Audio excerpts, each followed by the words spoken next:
Daniele, como que fica a questão do projeto terapêutico? Porque depois você comentou sobre a avaliação, o papel do psicólogo nessa situação. E aí, depois disso, tem um projeto que é feito com essa pessoa.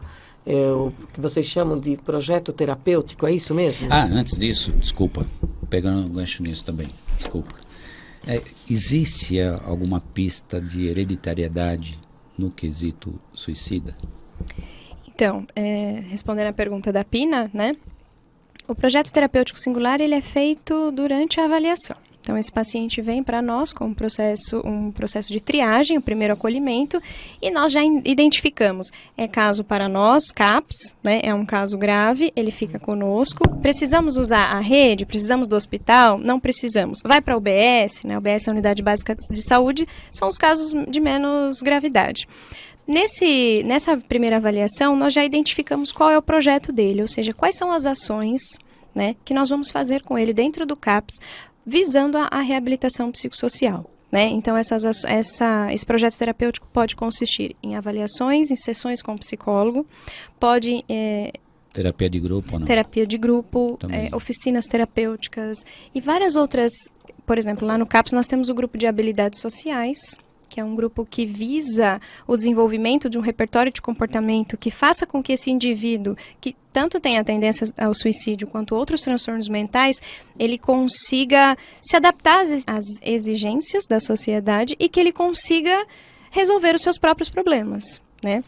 Buscando a sua autonomia. Buscando a sua autonomia e, principalmente, Marcos, acho que isso é uma coisa importante, a protagonização da história. Quando o indivíduo ele tem, seja uma depressão muito grande, uma ansiedade muito grande, ou essa tentativa de suicídio, que eu acho que é uma decorrência de várias questões, como você mencionou, o indivíduo perde a sua identidade, ele perde a vontade de traçar planos e metas para a sua vida. Né?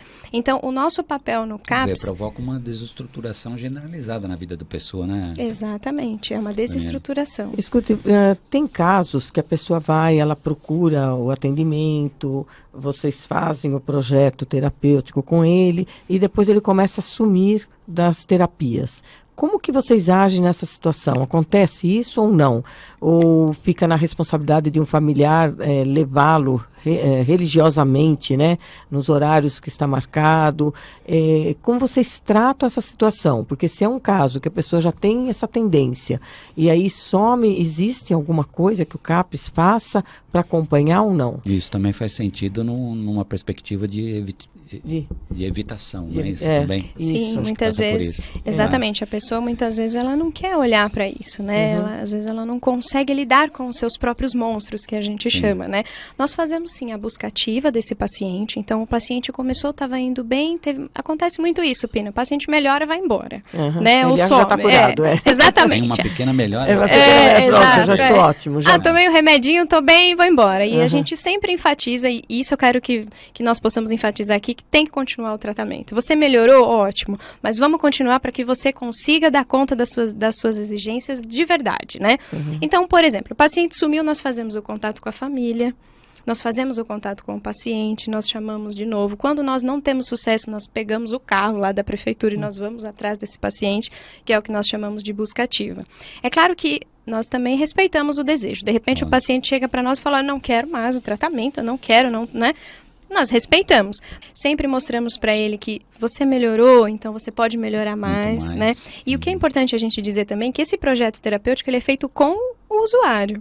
Né, o que faz sentido para ele. Então, eu avalio enquanto psicóloga, eu percebo que existe uma alteração no processo do pensamento, que ele está em depressão, está com uma ansiedade muito grande, ou tem qualquer outra coisa, nós vamos conversar juntos sobre esse projeto terapêutico. Porque ele precisa também se empoderar das ações para voltar a protagonizar a sua história. E a partir daí, os dois, o profissional e o paciente, e o usuário, no caso, e a equipe multi, valorizar cada sinal positivo aí. Exatamente. Com muita garra, né? Porque é por aí, não é? Passa por isso. Não é um grande ganho, é uma grande transformação. É passo a passo mesmo. né? Exatamente. E tem casos que a família não quer se envolver, e aí como vocês trabalham com essa pessoa quando a família não quer se envolver? Quando a família não quer se envolver, a gente trabalha o usuário, mas Só. nós procuramos também a família extensa. Então, de repente, aquela família que mora na casa não quer se envolver, mas existe um tio, existe um amigo, existe alguém que dá um apoio para esse Das paciente. suas relações lá do Exatamente, a paciente. gente procura também trabalhar as relações desse paciente e quem pode apoiá-lo também neste momento. Tá. E estatisticamente, hoje vocês percebem também esse desafio, como vem se apresentando a estatística no geral, que e isso vem desafiando mais o jovem também? Sim, nós percebemos, e assim, por exemplo, lá no CAPS nós temos o número de jovens que foram diagnosticados com transtorno de personalidade, por exemplo, que apresentam esse comportamento de suicídio como uma comorbidade, tem aumentado absurdamente. Mas nós também vemos os idosos também. Muitos idosos estão referindo o suicídio justamente pela falta de perspectiva, né? Então, o que nos preocupa... E no jovem também, falta de perspectiva, em função, muitas vezes, frustração de não conseguir lidar melhor com suas frustrações. A questão da tecnologia, o bullying, tá né? dando muito sinal para isso, o bullying também. Exatamente, está dando muito sinal, principalmente você tocou num ponto importante da intolerância à frustração, né? Então, no jovem a gente observa o quê? Eles não têm uma capacidade de lidar com todas essas adversidades que sofrem na escola, na faculdade, então eles vêm para nós com essa certeza de que não são adequados e que não são capazes de lidar com isso. Então, volta naquilo que nós falamos. É uma personalidade, existe uma crença psicológica de que não dou conta, não vou conseguir passar por isso, então a morte é a minha melhor saída. É um comportamento de fuga e esquiva, mas por uma sensação subjacente de desesperança e uma falta de crença em si, né? Por isso que é um trabalho em conjunto, porque nós precisamos sim, muitas vezes, encaminhar esse paciente, por exemplo, para uma entrevista de emprego, então nós precisamos dessa rede para nos ajudar, nós precisamos encaminhar para alguma atividade recreativa que faça com que ele fortaleça as suas relações sociais, com que ele consiga entender que ele pode construir novos contextos, né? Então, o nosso papel, o papel principalmente do psicólogo, é avaliar como é que está esse emocional, né? Como é que está essa personalidade, quais são as variáveis que mantêm esse comportamento. Porque se eu estou com um paciente, um usuário, que tem essa tendência suicida, eu preciso identificar qual é a história de vida dele que levou ele para isso, né? E principalmente, quais as estratégias. Não só ver o momento da queixa em si. Sim, né? exato. Mas ter um pouco do histórico, né? Disso, contextualizar esse momento Exatamente. também, A história de vida é super importante. O que ele faz hoje também, porque nós sabemos que todas as situações que nós passamos, isso é muito importante, Marcos, todas as situações que nós passamos, elas trazem à tona coisas que nós não resolvemos lá atrás, né? É o que a gente lembra sempre, né, Daniela? Somos o resultado de coisas boas e ruins. Exatamente, experiências positivas e negativas que vão formando nossa forma de ver o mundo, né? Então, as situações que eu passo, elas trazem à tona os meus conflitos, as minhas angústias, me geram pensamentos sobre aquilo, né? Que nós chamamos de pensamentos automáticos. Então, por exemplo, eu já tive uma história de vida de negligência afetiva, por exemplo, dos meus pais ou de avós, enfim. Aí eu vou para a escola e me sinto também, mais uma vez, rejeitado pelos meus companheiros de escola. Isso traz à tona... já abre uma janela de vitimização, inclusive. Abre uma janela... Vitimização para você potencializando isso. Não, e pode ser que essa pessoa se isole, então ela também não vai querer um relacionamento com outras pessoas e ela vai achar que as pessoas é que não querem se aproximar dela. E às vezes ela é que cria a barreira, não acontece muito isso? Abre uma janela para um grande sofrimento emocional. Sim. E aí, o que nós vamos trabalhar? Exatamente, às vezes o isolamento é um mecanismo de defesa. Bom, já que eu não consigo me adaptar nesse universo, eu não me exponho, eu vou fugir. Mas isso, ele vai tendo um déficit nas habilidades, ele vai tendo uma dificuldade de começar a se adaptar às coisas que ele precisa, né? Então, por isso que é importante que nós façamos essa análise dessa personalidade, possamos descobrir quais são os pensamentos e as crenças desse paciente, porque aí a gente começa a trabalhar os comportamentos. A gente vai entender por que ele está se comportando dessa forma e entende isso como a única mudança. Daniele, como que é feita a reabilitação desse usuário? Então, como nós falamos anteriormente, o primeiro passo é o PTS, né, o Projeto Terapêutico Singular, que é a avaliação da equipe multi. Então, às vezes o usuário chega lá e não tem só o psicólogo que atende ele. Ele passa pelo terapeuta ocupacional, pelo enfermeiro, nesse primeiro acolhimento, né? Então, a reabilitação psicossocial, ela consiste em várias ações que nós temos como meta que o usuário volte a protagonizar a sua história. Esse é o principal, né? Então, muitas vezes... Uma perspectiva até de empoderamento. Exatamente. Né? Então, por exemplo, o usuário precisa trabalhar e nós conseguimos trabalhar ele lá no CAPS, ele conseguiu estabilizar dessa crise, então ele precisa de um trabalho. Nós podemos conversar com o CRAS, né, que tem alguns programas que podem encaminhar para curso profissionalizante, cursos de informática. Nós podemos trabalhar também com a rede. Por exemplo, o paciente tem muita dificuldade no que se refere a conversar, a se relacionar interpessoalmente. A comunicação. Então, nós podemos encaminhar para alguns lugares que trabalham esse teatro. Nós sempre temos que ter o foco assim, o que esse paciente precisa, qual é o problema que ele traz como queixa principal. Quais são os seus maiores desafios. Exatamente. E nós trabalhamos sempre para que ele consiga se adaptar, né, resolver suas questões, ter um autoconhecimento, principalmente saber o que ele tem e o que levou ele a agir e sentir o que sentiu, para que a gente trabalhe também na prevenção de recaída. Então, se eu me autoconheço, eu tenho domínio, ou pelo menos eu tenho estratégias para lidar, para não entrar novamente numa crise, né? Nos casos de transtorno de personalidade, por exemplo, que a pessoa traz, que ela tem um suicídio como foco porque ela não se sente pertencente a uma sociedade. Então, nós trabalhamos essa questão de qual a visão que você tem de você nessa sociedade, né? Nós trabalhamos as questões psicológicas de desesperança, de angústia, a história de vida, como nós falamos, né? E principalmente que ações você pode começar a ter, que estratégias você pode começar a ter para que você consiga entender tanto as suas potencialidades quanto as suas fraquezas e aceitá-las. Porque isso também é autoconhecimento. Eu aceitar onde eu não sou tão bom assim, né? Mas eu também consigo, a partir disso, tolerar essas frustrações e elaborar os planos e metas, né? Conseguir um equilíbrio. E quando você fala assim, né, acho que me surge uma curiosidade, assim como o nosso ouvinte. Deve ter milhões de exemplos. Dá alguns exemplos pra gente de experiências assim que aconteceram. Não, logicamente não citando nomes, né? Porque isso daí acaba ilustrando e dando uma dimensão realmente da importância, não só do trabalho do psicólogo nesse processo todo, mas, por exemplo, que eu falei no início, né, e acho fundamental isso, dessas áreas articuladas, por favor. Certo, eu vou dar um exemplo de um paciente que, inclusive, faz pouco tempo que eu atendi, nós fizemos um trabalho da equipe multidisciplinar e da rede de assistência, né, de Santo André, que foi um caso que nós consideramos muito bom, né, nós o encontramos numa condição bem difícil, estava com delírios, alucinações, também referiu suicídio, ele estava numa situação de isolamento social há mais de 10 anos, né? E ele trazia para mim, além dessa desorganização mental, ele trazia muito para mim essa questão da desesperança, né? E que como ele tinha perdido a família, ele tinha rompido os laços familiares, ele não tinha mais nenhuma perspectiva.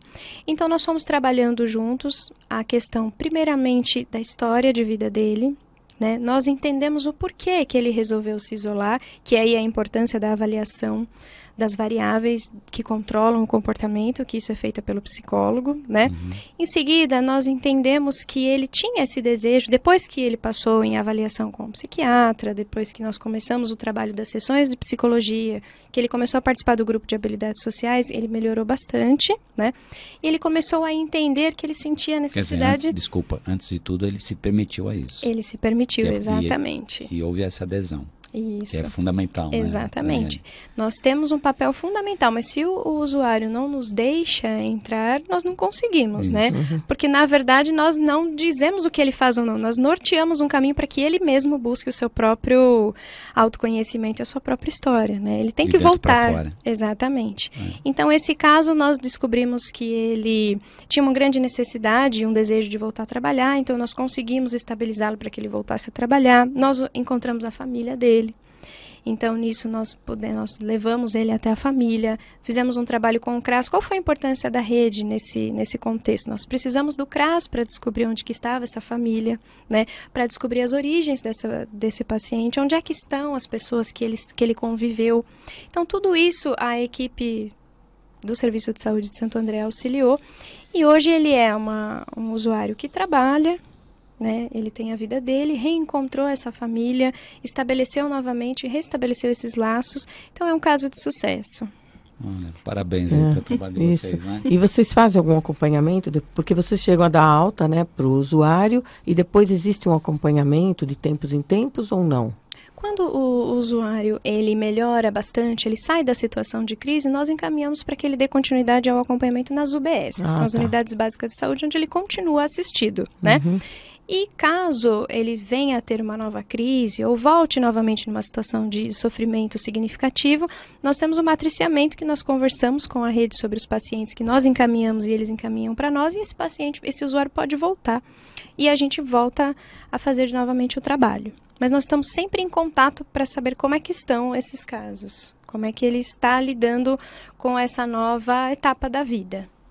E quando você falou lá atrás, né, Daniela, você falou, dependendo da situação, existe sim a necessidade da psiquiatria, do processo medicamentoso nessa história. Como é que isso acontece também?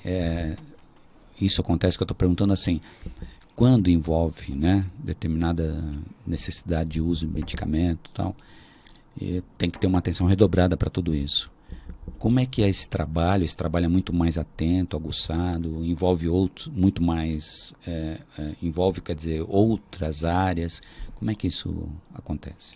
Então, tudo depende da gravidade da situação, né? Então, um paciente muito grave que chega para nós, com um nível muito grande de prejuízo, tanto da vida funcional quanto os prejuízos afetivos. Esse paciente perdeu a identidade, desorganizado mentalmente, está com delírios, alucinações e outras questões.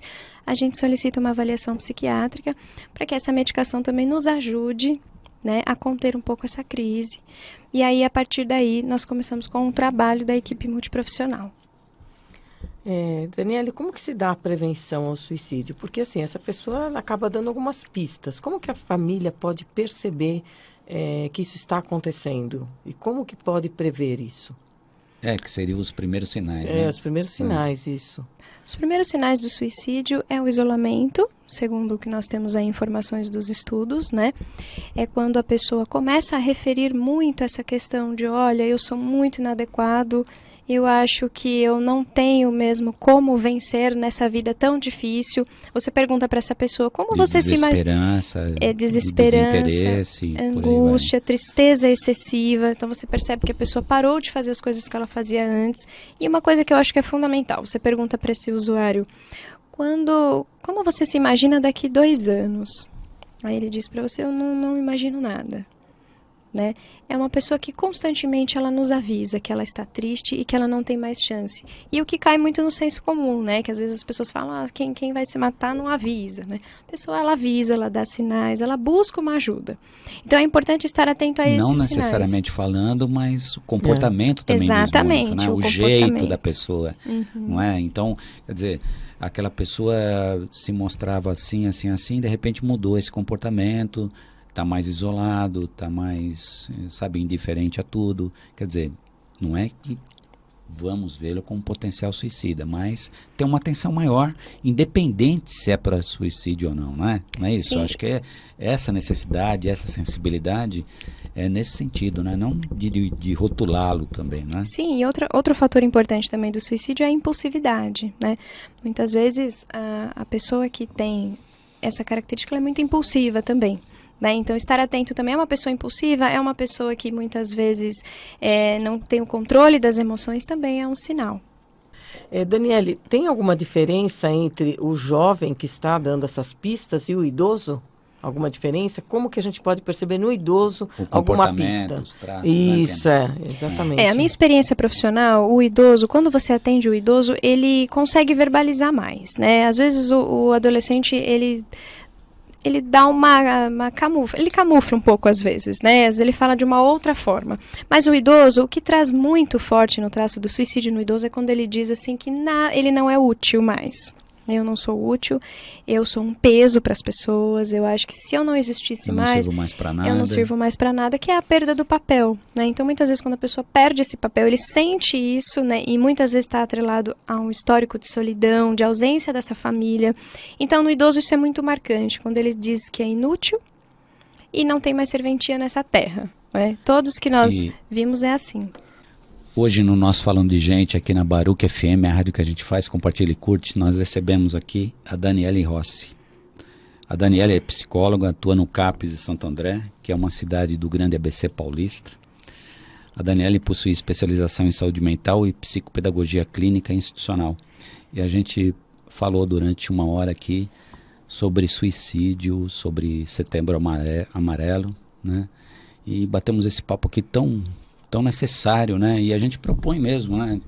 A própria Baruch dá essa liberdade pra gente, a te convidar que volte outras vezes para a gente falar mais sobre isso, outras questões, aproveitar um pouco mais da tua experiência, né? Que você mostrou aqui uma pessoa muito competente, uma pessoa que além de estudar muito e de se aprimorar na tua área como psicóloga, você passou aqui pra gente e o nosso ouvinte viu isso, o nosso telespectador também viu o quanto que você faz tudo isso amando isso.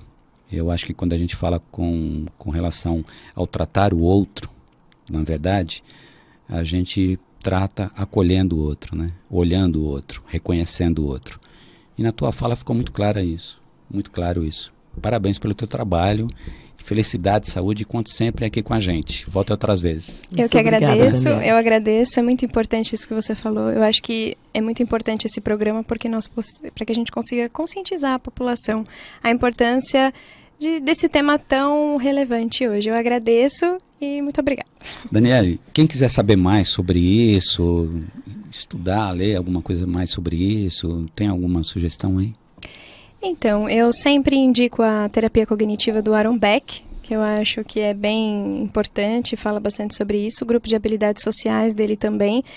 Essa literatura da terapia cognitiva aborda bastante os transtornos mentais, o suicídio e principalmente quais são as melhores formas de intervenção para resolver essa problemática que é tão existente hoje no nosso contexto atual.